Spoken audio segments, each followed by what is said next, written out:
Yau shirin namu na labarin wasanni zai fi mai da hankali ne akan cinkayyar 'yan ƙwallon kafa. Bari mu fara da Real Madrid. A bisa dukkan alamu dole Real Madrid ta haƙura ta ci gaba da zama da ɗan gabanta Gareth Bale tsawon wata kakar ɗaya, saboda babu wata ƙungiya da ta yi taya ɗan wasan na Wales mai shekara 32 wanda ya zama aro a tsohuwar ƙungiyarsa ta Tottenham a kakar ta gabata. Ita ko Arsenal ta cimma yarjejeniyar baka da Brighton akan cinikin ɗan bayan Ingila Ben White mai shekara 23 kusan fam miliyan 50. Crystal Palace na fatan kokarin sabon kociyan ta Patrick Vieira yake yi na ƙarfafa ƙungiyar zai isa shawo kan ɗan wasan gabanta na Ivory Coast Wilfried Zaha mai shekara 28 ya haƙura ci gaba da zama a ƙungiyar.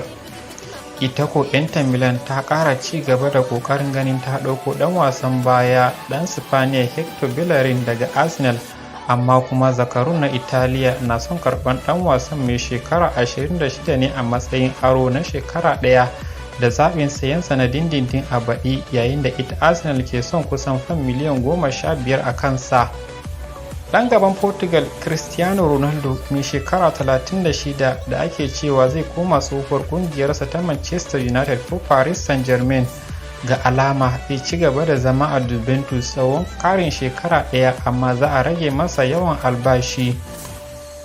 Mai yiwuwa sabon kociyan Tottenham Nuno Espirito Santo ya nufi tsohuwar ƙungiyarsa ta Wolves domin neman sabbin 'yan wasa a bazarar nan, inda ake ganin zai buƙaci sayen ɗan wasan Ivory Coast Willy Boli mai shekara 30 da ɗan gaban Portugal Podence mai shekara 25.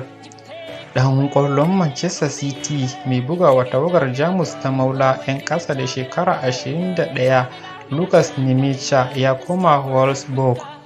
Ana sa ran Manchester United za ta gabatar da tayin sayen ɗan bayan Real Madrid Raphael Varane mai shekara 28 a hukumance a wannan makon.